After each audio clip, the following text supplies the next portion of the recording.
So, hindi to chroma, ha? Hindi to parang No, like, sa- Unay po real talaga yan. spot. Yes, that's the real spot. Sa Yan may- yung tumawid, so kailangan namin timingan yung stoplight. Okay. Mangkok. area. Mangkok area. Especially with you, Alden, joining Catherine in this project. Catherine, ikaw din, you set the bar really high because of The House of Us being an all-time grossing Filipino film. Is the goal to exceed The House of Us? Alam mo, simula pa lang nung kinausap ako ni Inang after doing House of Us and then Favorites to Forever, sinabi niya na, Nak, of course, ito namang nangyari sa The House of Us, hindi natin in-expect lahat.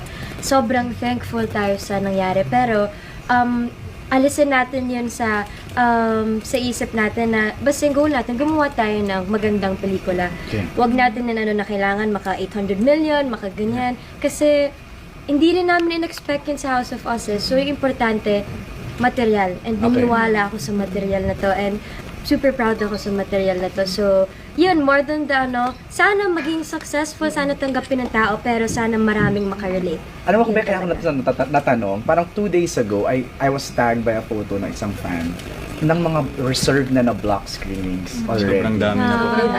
Ng mga movies. Mga 8,000 na yung cinemas. black screen. So, parang ngayon pa lang, alam mo yun, nag-iipon na sila, naghahanda na sila. Eh, alam mo, ang saya din kasi meron, like ngayon, meron enough time. Hindi yung Sobrang the haba ng usual, diba, sa Star Cinema, parang gahol sa time. So ngayon talaga sana may time para mas makasave pa sila. So thankful kami sa fans na na-arrange na yung block screenings. Okay. As early as now. Ikaw, Ikaw, Alden. Alden, Yeah. may pressure ba on your part? Well, syempre yes po. Hindi naman natin matatanggal yan kasi it's my first time to be working with Star Cinema, with Kat, of course, and Direk Cathy. And parang being with this, with the Catherine Bernardo and the Cathy Garcia And the Molina. Kakay. And the Kakay Bautista. Syempre parang, ako yung pinakabago sa kumbaga sa circulation, sa formula na to. So, with that, parang siyempre, yung kaba ko na baka, of course, if something might go wrong, parang sa akin yung blame. No! Grabe naman. Parang ganun. So, hindi, may ganun lang ako. Medyo paranoid kasi ako.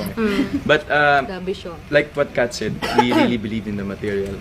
Sobrang ganda kung paano siya sinulat. Each characterization is very essential to the story. The way Direk Cathy handled us during the shoot, talagang higa. Ubus kami. So, expect na wala po kaming ginawang eksena ni Kat doon na less than what we can give. So lahat to all out. Ikaw, Kakay, lahat ba ng scenes mo kasama sila? Mostly. Kasi mga kaya ako tinanong kasi gusto ko ikaw yung mag-describe sa akin kung paano sila mag-work together because they already